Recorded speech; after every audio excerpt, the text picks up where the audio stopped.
City on a Hill, Volume 3. Remember Answer. In the cycle of manifestation, Mother Kali is all in one. To the virtuous, a kind mother, and to the offenders, a terror.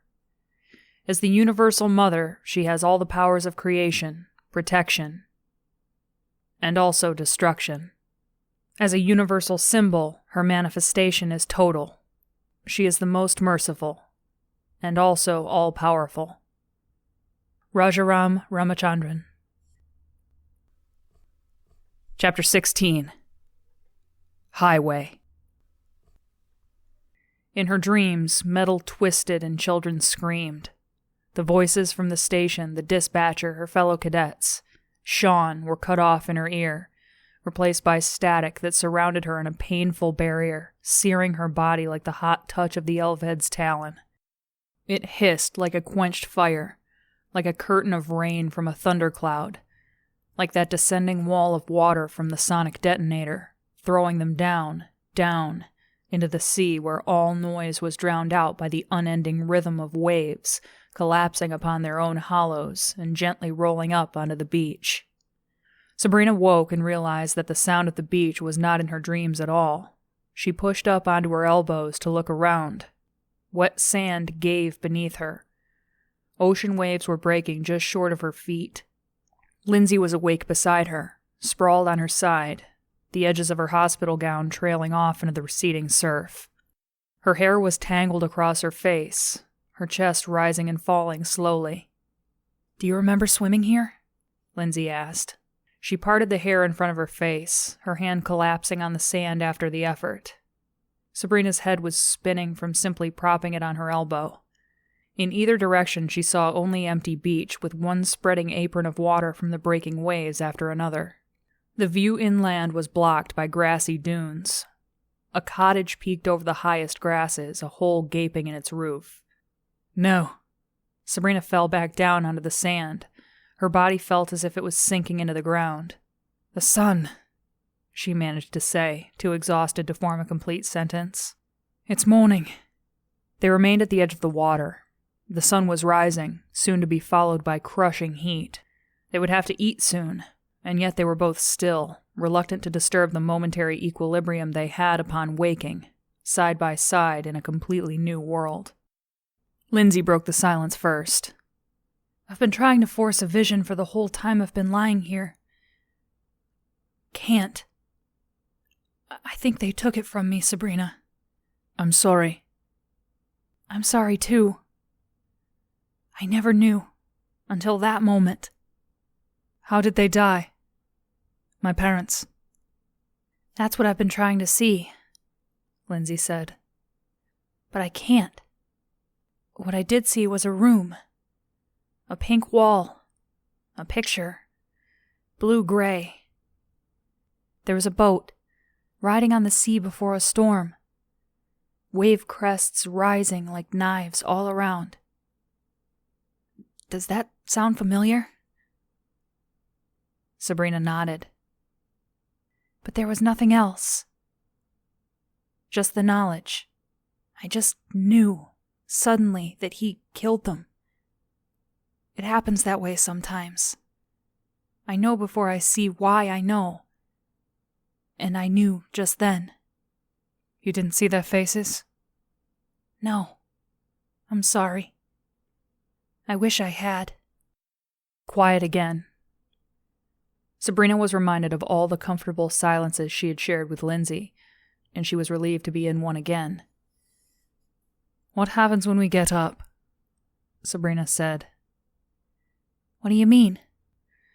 "Who are we? Outcasts?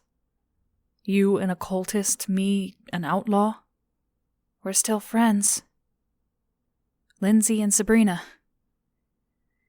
Neither side can change that." "I guess not," Sabrina said, an ache stabbing across her chest as she laughed.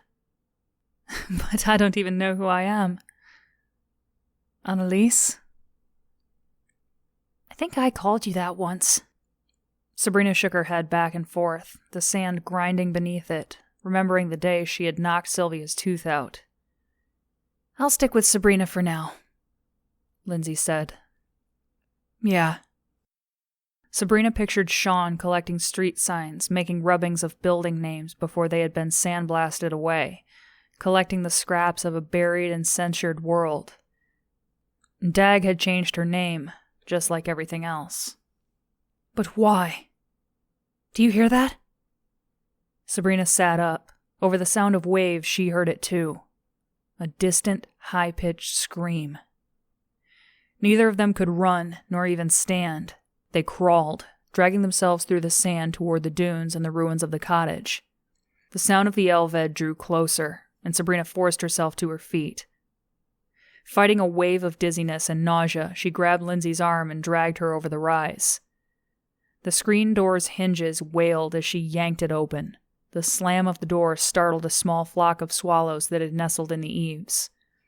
Inside, they crouched down beneath the windows that were clouded with salt. The sound of turbines filled the room.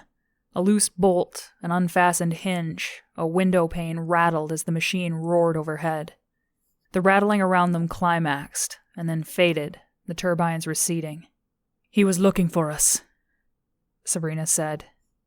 "It," Lindsey corrected her. "I don't like thinking of them as anything but machines." Sabrina raked her lips with her teeth, pondering her slip. When had the machines become persons to her? Lindsey pulled herself up and went deeper into the cottage, yanking open drawers and closets. The curtains hanging down against the clouded windows were faded and brittle. She yanked them down, tore them into strips, and braided the strips into a belt, the excess hanging against her thigh. Sabrina waited, resting her head against the wall, her heart still pounding in her chest.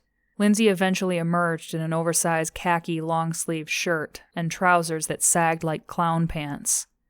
The collars, the cut, the colors were styles that seemed foreign to Sabrina. Lindsey looked in a tarnished mirror and announced her selection to be too drab. She tied the ends of the shirt into a knot over her brown midriff. 3 curtain rings that had fallen onto the floor ended up braided into the end of the makeshift belt.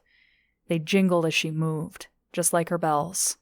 "Much better," she said, taking one last look in the mirror before she began opening pantry doors and cupboards, rummaging through for anything useful. Her efforts produced a blue plastic beach bag, empty bottles, and a paring knife, all of which she piled on the kitchen table. She shook out the bag and found a pair of sandals. They did not fit, but she modified them with the knife and more strips of curtains, tying the strips with sturdy but dainty knots. When she was finished, she began to pack the bottles into the bag. "What's your plan?" Sabrina asked from the floor. "We can go find the other members of the Resistance." "Resistance? You mean occultists?" "I don't think I like that word either," Lindsey said, suddenly breaking off from her packing. "Well, I don't like them." Lindsey sat down heavily at the kitchen table, the ancient chair groaning beneath her. "Where else can we go?" she asked. "I just don't know if going back to the city is that great of an idea." "Who said anything about going back to the city?" "I thought you said the Resistance." "The city is just one enclave. There's a whole colony in the desert." "A colony? How many people?" "I don't know. And even if I did, I don't know if I could tell you. If I should tell you. I'm not sure where your allegiances are." Lindsey got up and searched the cupboards for more supplies. "Well, I guess breaking you out of prison, betraying my uncle, ruining my career, not to mention risking my life are enough to prove my allegiance." "Sabrina, I'm sorry." "Forget it. Take your bag and your bells. Go find your real friends." Sabrina slammed her boot down on the floor and stood up. She moved toward the door. Lindsey blocked her path. "Sabrina, you know that's not what I meant." "Is it? Where are your allegiances? Who has been the one lying for years?" Sabrina easily pushed Lindsey out of her way, kicked the door open, and stepped onto the porch. Lindsey followed her, the bells in her hair and curtain rings jingling. "Easa, Sabrina, stop it. You know I love you more than anyone in the world. You know I would have told you. I wanted to tell you." Sabrina stopped on the steps, gazing out over endless dunes. A grasshopper flicked up out of the grass, and a swallow swooped down and caught it in its beak. The tableau began to blur with tears. I just feel like I've lost everything. You haven't lost me. What about my allegiances? Sabrina, do you believe in God? Christ, do you have to use that word? I'll take that as your answer. It won't sit well with the other believers. Then you are saying you should go alone? Don't be ridiculous. You think I'm going to march across the desert without you? I won't last a day. You are a lot better at keeping me alive than me. Sabrina laughed despite herself. Years before, when the house had been inhabited, someone had left a line of seashells on the porch. The dunes had crept up to the house, slowly swallowing the planks and the shells. Sabrina uncovered one with the toe of her boot. What will you tell the others about me? You are my friend. Your allegiance is with me. If that's not enough for them, they can go to hell. She turned back to retrieve the bag off the table, the door slamming behind her. While Lindsey rummaged through the house for anything else to help them, Sabrina found the short, coil-shaped antenna on the visor she had stolen, pinched at its base, and broke it off. Lindsey emerged with the bag of supplies over her shoulder and the remains of the window curtains tied around her head to shield her from the sun. She took a second scrap and tied it about Sabrina's head, carefully avoiding the cuts and bruises as she did. Lindsey? Yeah? What's hell? Lindsey leaned back to examine the head covering. She made a slight adjustment, smiling as she did so. We'll have to explain that later. They headed south, the sun rising in the west and casting their shadows eastward, over leafless bushes, cacti, and the cracked rubble of the road. Lindsey had a route she was following, but Sabrina felt exposed.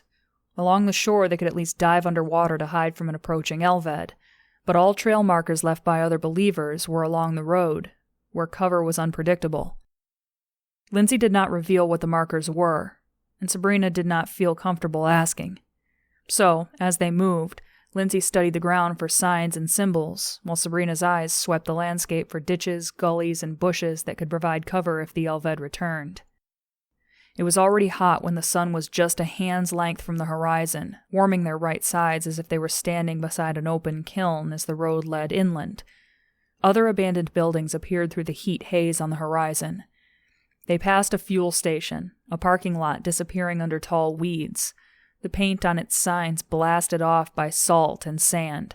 The front windows were intact, and the entrance was securely locked, but the back door was broken off its hinges, so they entered and searched the shelves for food or water. They found nothing but a family of desert hares nesting behind the counter. The beach road led to a larger, two-laned highway with a concrete barrier standing between them. Sand, twigs, and other detritus of the desert had settled across the road, while road signs stood sentinel on the shoulder, indicating speed regulations and mileage to vehicles that no longer passed, and cities that no longer existed. These were forbidden regions, and Sabrina imagined other occultists making the journey with a sort of professional disapproval. Meanwhile, Lindsey stopped to examine every road sign, as if the rust and scratches were some type of secret language. When the sun got higher, they walked in the shadow of the median barrier. One segment they passed was marked with the words, "Into your arms, I send my ghost." The words were followed by 3 symbols of the occultists, the sword, the sun, and the moon, arranged into a triangle. "Is that a sign we are on the right track?" Sabrina asked. "It is a sign that an idiot passed here," Lindsey said. "But it was written by a believer." "Probably a drunk one." "What? Don't look at me that way. We're not all the same."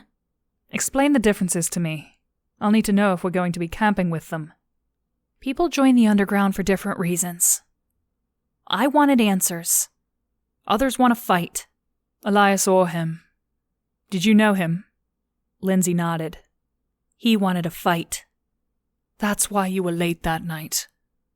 Lindsey turned to her, her eyes wide. "Did you kill him?" "No. I've never killed anyone." "I think I would tell you that. I was trying to save him. He tried to kill Sean. He stabbed him. I knew the core would likely kill him. I tried capturing him and he jumped off the overpass before I could. Cursed me with those words. Lindsey's expression softened. Sabrina, I'm sorry. Why didn't you say anything? It was your birthday. Why didn't you say anything? It was my birthday. They kept walking, their steps slow and plodding in the heat. Locusts buzzed in the bushes on either side. The air filled with the smell of road grit, drying bracken, and spilled hydrocarbon fuel. What do the words mean? Sabrina asked. They are not a curse. They are the words of a prophet who preached peace. It was the last thing he said before he died a violent death. That's a powerful lesson. A prophet that preached non-violence who needed violence to make his point. Strange that. Sabrina struggled to adjust the curtain scrap tied about her head. Don't be flip. I'm not. I'm just trying to make sense of it. I did not grow up with this stuff. Neither did I. Lindsey stopped and helped Sabrina with her head wrap. Thanks, Sabrina said as they started walking along the traffic divider again. It did not seem to work out too well for your prophet. Usually doesn't. If you all renounce violence, why do people like Elias fight? Not everyone renounces it. Some people believe it is allowable for self-defense. Like you. You were ready to fight the Elved. It's a machine, Sabrina. Finding an off switch is not an ethical dilemma for me. We in the ministry are trying to fight violence too. You see that some people see this faith just as a reason to fight. That is why the founders wanted it eradicated. Religion is like a disease. There is a wasteland out there, a ruined planet, and billions of graves that faith produced. And so they put you in a suit, made you like a machine. Kick, shoot, punch, kill. Only if we're attacked first. And that goes for all officers? No. Lindsey stopped and sat down, the bells in her hair tinkling as she wiped the sweat from her face with her sleeve. You see why it was hard for me to tell you? But I still wanted you to pursue your dream. I guess I hoped maybe you could change the system. Sabrina sat down beside her. Her head was pounding, and her lips were cracking with dryness. Please believe me, Lindsey went on. There are people among us who want the same things as I do. Peace, the truth, and freedom to make a choice to believe. Freedom leads to chaos and division, Sabrina said. In Dag's mind. But we already have division. And chaos is coming. Don't say that. Lindsey stared out at a line of brown hills to the west. She leaned forward to let drops of perspiration drip from her head and neck to the road surface. She made a swirling design in the sand, gathered against the lane divider with her sandal. I know you might not understand, Sabrina, but maybe you will. Faith, it is like something inexplicable bubbles up inside you. But it's not as if you throw all rationality out the window. There are still choices to be made as to what to believe. What do you believe? I believe that we have to be careful what we believe in. I want to be careful about where it leads me.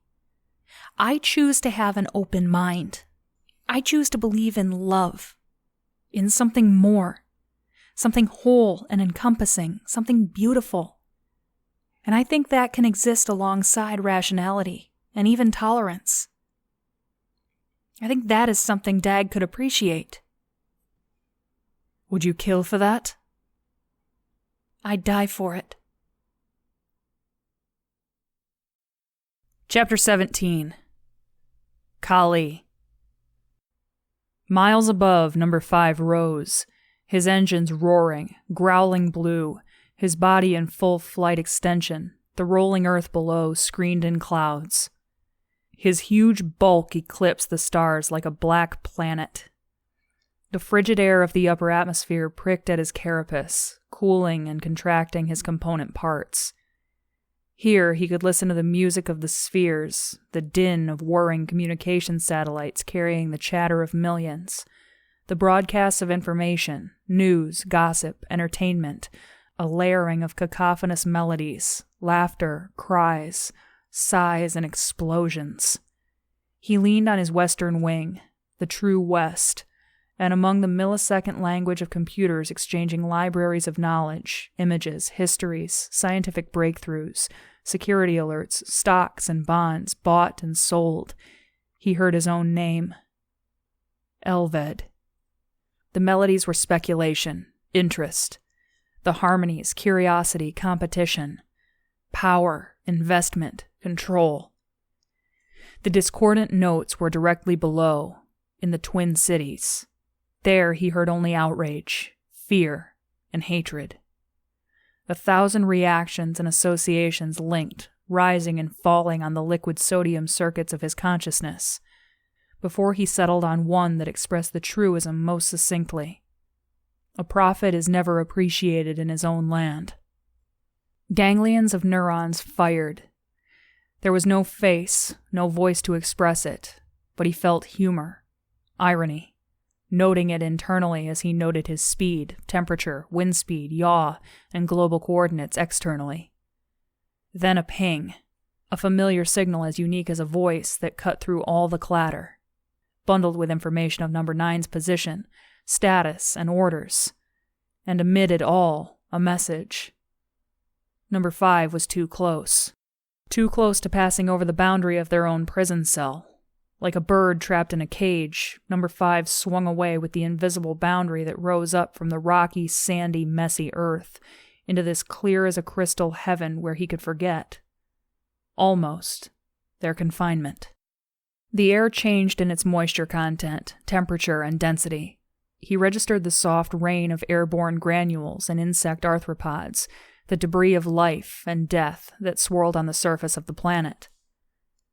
A second ping. This one he answered. An exchange of more information, greetings, intentions, shared in 1/50th of the time it took a human eye to blink. His ailerons folded and slid, swinging him west to south, his internal gyroscopes noting the G-forces on his body and internal tissue as the wall came into focus, a curving shadow punctured at even intervals by red warning lights. He dipped low, the sound of his engines echoing off the ground and the wall as he arrested his glide, coming to a stop in a hover. He extended his legs, unfolded the talons, and retracted his wings while the methylene engines powered down. He set foot on the walkway, the mass of the wall easily supporting his weight. The buzz of the wall, inter-tower communication, sentry reports, proximity scans, even the chatter of off-duty soldiers vibrated into him. Guardians in their patrol suits clustered at the windows of the closest tower, their visors trained on him, their posture, their proximity to one another. Even the flare of heat on their necks spoke to him of their fear. "I am no different from you. If only you knew." But they did not know. The stars above the tower winked as Number 9 moved. Number 9, the greatest of them all in body, ability, and enhancements, waited. Number 5 pinged a download of his own information. It was not necessary to be so close to do so, but vestiges of biology remained in them, and physical closeness was preferred for conversations, even if only conducted in a span of seconds. Video of the 2 juvenile females transferred. Number 5 viewed it as Number 9 did, witnessing the girls emerge from the water's edge to hide in a cottage. In infrared, he had watched them crouch down, animals in hiding. The feed ended. Number 9 shifted. Number 5 detected a turning of heads among the wall guards as they heard the footsteps of the Elved on the roof above them. But Number 5's attention was drawn away as Number 9 returned a download. This packet of information had been gathered as Number 9 stood and waited on the edge of their world, collecting bytes from the oceans of data within and without the walls. He had sifted through terabytes, filtering down to a few key images. A goddess, blue with many arms and a necklace of severed heads. A goddess of destruction, and paradoxically, renewal, creation. She was the arbiter of time, change, and death, hair as dark as the sky between the stars, as dark as the ocean's depths. A merciless mother named the Black One, the Black Knight, Kalaratri, Kalika, Smasana Kali, she who is covered in the snow of cremation ashes, Shakti of Shiva, Adi Shakti, the fundamental power, Parapraktriti, she who is beyond time, Adaya, the primordial one, creatrix, protectress, and destructress, Daksina Kali, Shamshan, Kali. This information was followed by a second bundle, which number 5 unfolded and organized. Photos, school records, ministry documents, bio-reports, sorted and cross-linked in a web of interconnections. The creature in him still yearned for that human connection, and he navigated to the photos. A 4-year-old girl held by her parents on her birthday, her cheeks expansive like a lower primate as she blew out candles on a chocolate cake. A school photo where she looked sullen but protective of the girl next to her, who was darker and wore her hair in braids. A girl whose features were perfectly symmetrical, beautiful by human standards. Number 5 cross-linked a friend to the video of the two of them running along the beach earlier that day, their bodies dripping salt water and sweat while their feet kicked up fans of sand and the braids on the girl's shoulders bounced. His attention moved back to the primary target. More photos, pulled from the ministry cores, fanned out, one after another in chronological order, rendering a visual record of adolescent development, the progression of puberty apparent in the shape of eyes, the morphing of the nose, the shift of cheekbones. The sullen expression remained, distinct as a fingerprint. Each photo was tagged to a corresponding physician report noting increases in weight, the commencement of the menses, and the appearance of secondary sex characteristics. Additional notes remarked upon unusual strength, speed, and reflexes. Teachers recorded signs of high intelligence but lack of motivation or interest in formal studies. School counselors had multiple reports citing the students' obstinacy, anger, and violent outbursts. They pointedly did not use the word uncontrollable outbursts, but rather methodical, planned, and disturbingly effective. There was a long catalog of children injured or maimed by her. A security officer noted that she didn't start fights, but always ended them. More recently, security video taken days before was a testament to those very abilities honed with training. A single woman crippling 4 security guards armed with sedation sticks in the processing center, later taking on an instructor in full patrol suit in the station, using her surroundings, a desk and desk leg, to overcome a stronger and more experienced adversary. The videos depicted a woman undeterred by her own suffering. Nurses' notes from childhood recorded that as a 5-year-old child and older, she appeared impervious to the pain of subdermal and intramuscular inoculations. Curiously, however, any earlier records were sealed at the highest level. As a result, there was no record of cortex inoculation or consequent boosters, although it was a certainty that she had received them. Otherwise, higher cognitive functioning would have been impaired. A CRP license listed a current weight of 67 kilograms, a height of 181.88 centimeters, eye color gray, hair color black. The most recent information was her security ministry profile. It listed her status as cadet, training, suspended. Personnel number 71600-19911. Name: Sabrina Sabria. Chapter 18. Orange and Eucalyptus.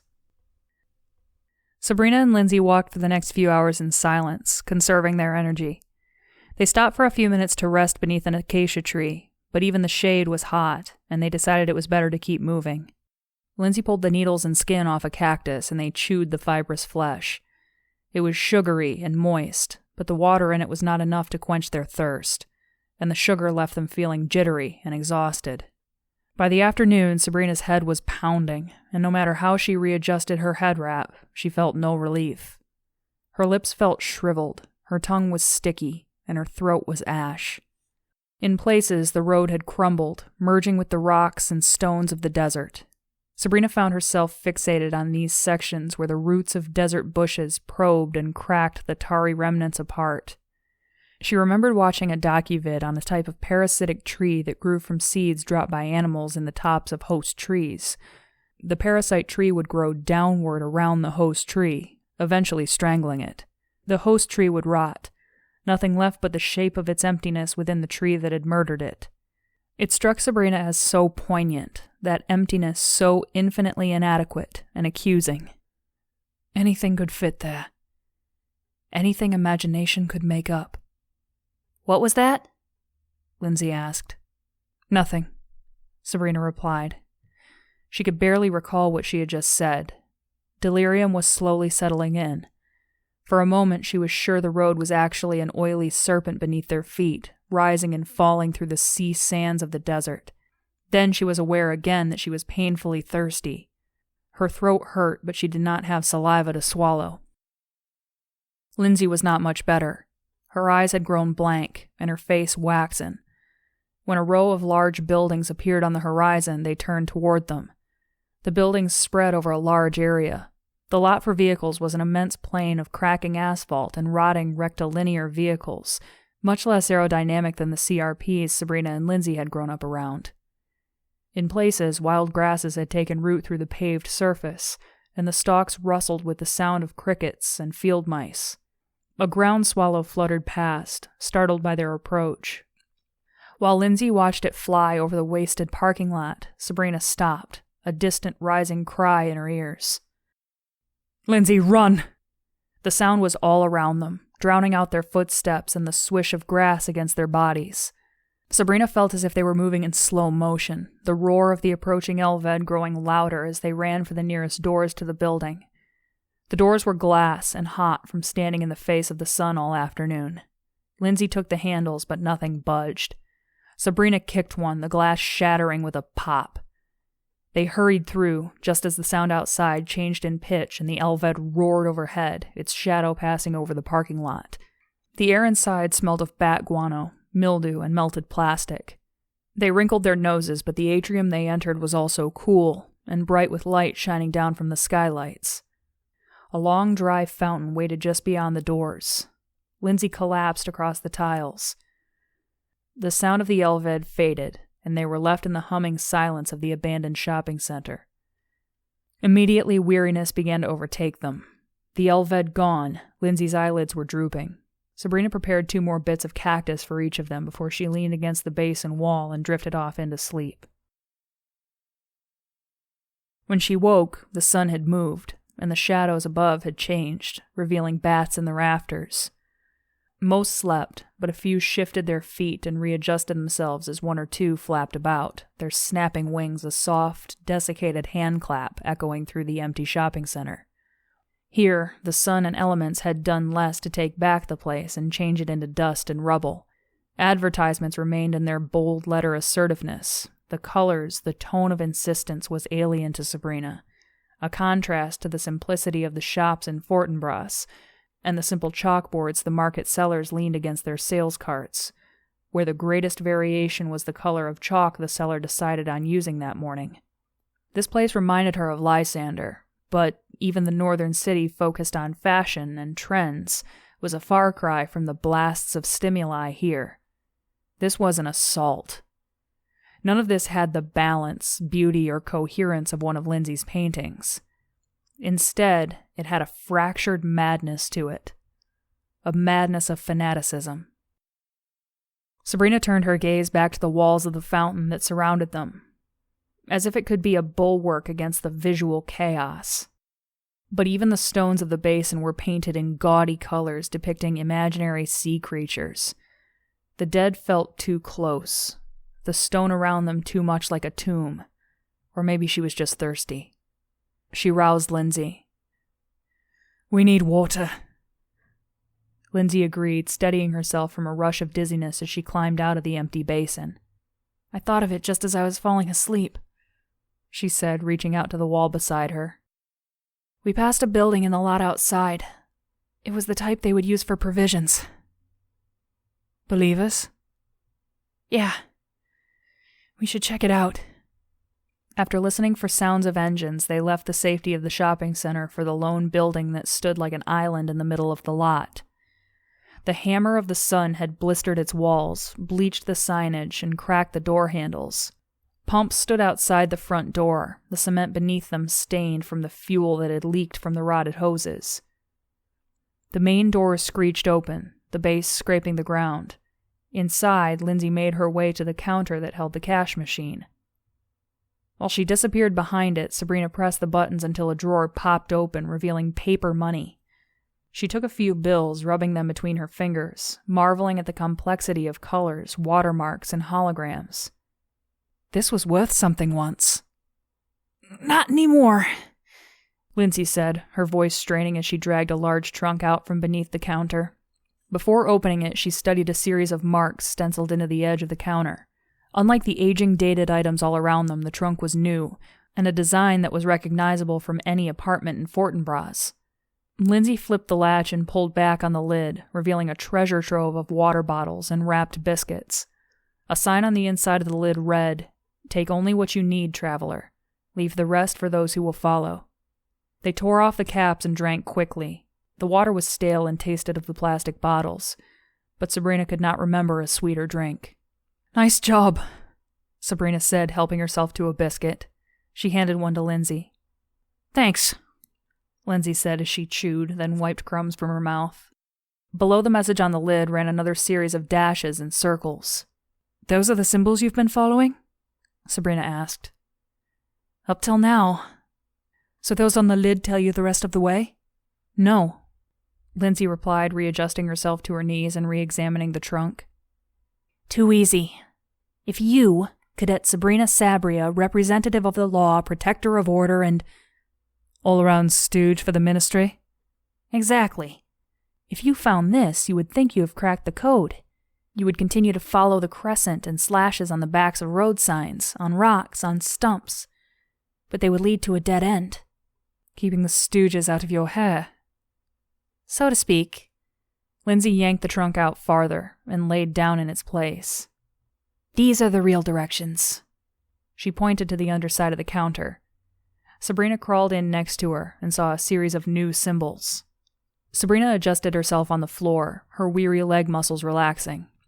"If these rebels in the desert want to stay hidden so badly, what if we stumble upon them and they are not too happy about the surprise guests?" "Oh, they will be watching us for a long time before we ever see them. If they decide they don't like the looks of us, I imagine we'll be glad you're armed." They took 2 bottles of water each and 4 packs of biscuits and pushed themselves for the rest of the afternoon. The sun was lower in the east now, and the air cooler. Lindsey was sure they could reach another safe house by evening, but only if they hurried. They moved with greater urgency. The road was more intact. They regularly passed the remains of vehicles rusting and withered from exposure. Shadows were growing long when they came upon a bus. It bore all the signs of having been engulfed in flames. The tires had disintegrated, leaving it to rest on its chassis, which the heat had fused with the asphalt. Plastic billboards on the sides had melted off and spread out over the roadway in long frozen puddles. The roof was collapsed, the remaining windows dark with soot. Lindsey shrieked when she realized the shape she was staring at through the smoked glass was a charred face. "Come on," Sabrina said, clutching her arm and steering her onward. More bodies waited at the front of the vehicle. Face down, the flesh disintegrated, leaving blood-stained clothes wrapped around bleached bones. The front windscreen of the bus was spiderwebbed with gunshots. Lindsey froze at the sight of the driver slumped over the wheel, and a child's remains beside him. Sabrina tugged her again. "Let's go. We knew we'd see stuff like this out here." In the early evening, when the sun was an ember on the eastern horizon and their shadows were long and distorted, the road signs changed. Destinations, distances, roads were labeled with 2, even 3 languages. The common Fortinbras tongue, plus 2 others. A blocky script and a flowing one. Sabrina could read neither, but she had seen both before. Tattooed Jacob and other Skrit's bodies. Twilight stars made pinpoints in a violet sky when they passed through an abandoned border gate. Heavy metal arms blocked the road between fortified towers. Narrow gun apertures stared down at them like slanting, angry eyes. The crossing felt full of ghosts, and they passed through in silence. The land grew hilly after that. Sabrina felt exposed to watchers on the higher elevations. Shells of houses clustered on the slopes. Olive, cypress, and citrus trees clustered around them. Lindsey's signs led them to a white house enclosed by a garden of orange and eucalyptus trees. They helped themselves to the fruit, squeezing the sticky juice into their mouths. In the back, they found a well with a hand pump where they washed themselves and refilled their bottles. In another trunk on the porch, they found more supplies, as well as sleeping mattresses that they rolled out on the floor. The night air was cool, and their wet hair and clothes made it refreshingly cold. Lindsey's breathing grew slower, and she was soon asleep. Sabrina remained awake, staring at the stars under the eaves of the porch. The sound of crickets and the wind stirring the tree branches filled her ears, but in her mind she heard the whoosh of flames, the retorts of gunfire, and the screams of children. Had their hands beaten against the glass before their soft flesh had been transformed to ash? Or had they cowered under the seats in vain hope that the flames would not reach them, or that some reasonable adult would step in to save them? The sad lesson was that adults were not reasonable. She wondered what sect had been doing the killing, and which sect had been killed on that bus in those days just after the cataclysm, when retaliation ran rampant, and centuries-old blood feuds resurfaced. The same lips that had prayed with such reverence in candlelight were the same that cried for blood in the sunlight. It had always been so. Until her uncle. After what felt like an hour of waiting for sleep to come, she got up and paced through the backyard around the side of the house. Curled leaves crunched under her feet as she pushed her way through overgrown bushes.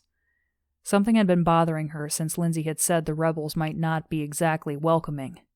She drew her blaster out of her holster. She had not tested it since they had fallen into the sea. She put it on its highest setting, aimed, and pulled the trigger. A gout of red plasma sizzled at the muzzle, then dissipated with a pop against the trunk of a tree. Eucalyptus by the pleasant smell lingering in the air as the bark smoldered. She tested the other, less lethal settings as well before she returned to the porch and fell into an uneasy sleep.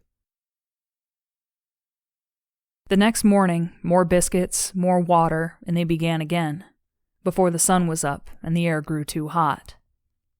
Sabrina noticed that the earlier C-shaped symbols appeared on some of the road signs leading eastward, but Lindsey pointedly did not follow them. Instead, she turned on a fork that bent westward into more hills. The slopes grew steeper, the roads at times circling the ridges, at other times rising directly to hug their slopes and skirt deep ravines. At midday they rested, taking advantage of a creek to wet the cloths tied around their heads. When the day's heat was at its worst, they slept briefly under a tamarisk tree, then started forward again when afternoon shadows began their crawl toward the horizon. Lindsey maintained a brisk pace, just short of a run. As the evening sun was sending red slanting rays across the valley, they saw a row of houses waiting at the top of a ridge. Lindsey announced that she could see the next safe house among them.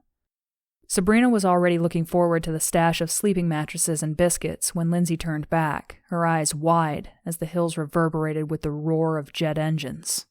They began to run, the noise of flood, the stunted bushes offering no cover. Sabrina pushed them into a drainage ditch off the side of the road. The sun glinted off the Elvet as it appeared through a gap in the ridges. It was flying low, scanning the valleys between the hills.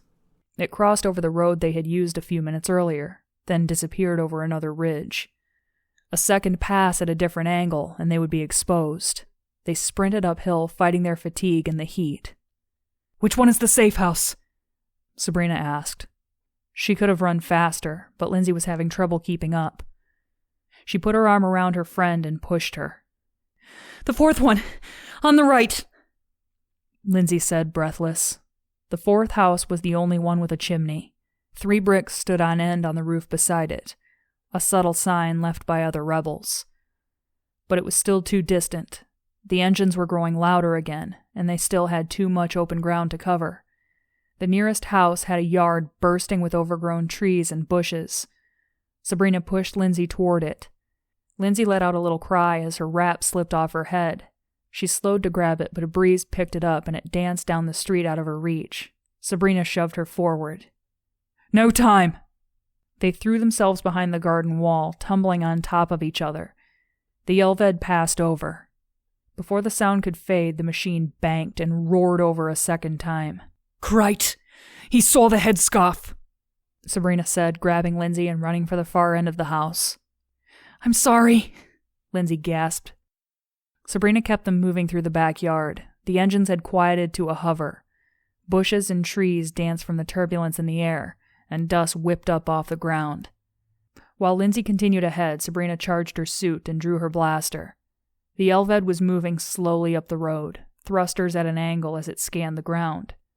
The betraying scrap of torn curtain tumbling in the jet wash. The next house was a pile of rubble. Sabrina and Lindsey skirted the fallen bricks and toppled roof, wedging themselves through a gap in the garden wall. The Elved's black carapace appeared through a gap in the fence. The next yard was even more overgrown. The safe house was still 1 yard away. A screened porch moldered in the shade beneath some almond trees. They slid into the crawl space, pushing past spider webs and rotting leaves. The Elved alighted on the rubble pile in the adjacent yard, the blocks and bricks settling beneath its weight. Engine heat radiated over them. The metal of the machine was ticking and creaking as it contracted. Lindsey kept her eyes shut, her lips moving silently. Sabrina pressed herself against the floor of the porch for a better look. The tip of the Elved's wing gleamed over the top of the garden wall. A boom echoed through the valley, bouncing off ridges and reverberating up through the ground. Lindsey's lips stopped moving, and she opened her eyes. It sounded like an artillery cannon, or a building detonation. The rubble shifted. The Elved took 2 steps, reignited its thrusters, and returned to the sky. The heat and smell of singed grass still hung in the air when Sabrina nudged Lindsey, and they wriggled out from beneath the porch. They ran like freed animals, ripping debris and spiderwebs from their faces and hair. Sabrina was halfway past the next house when Lindsey tugged on her arm. "It's the safe house, remember?" They scrambled up the wooden flight of stairs to an overhanging deck. The old railings shook with their banging feet. Lindsey shoved old deck furniture out of the way as she made for the back door. It opened easily, soundlessly, as if the hinges had been recently oiled. The two of them barged in, triumphant smiles growing across their faces, Sabrina snapping the door lock shut. When she turned, she saw Lindsey with her hands in the air, while 3 men on the far side of the room took aim over the barrels of their guns.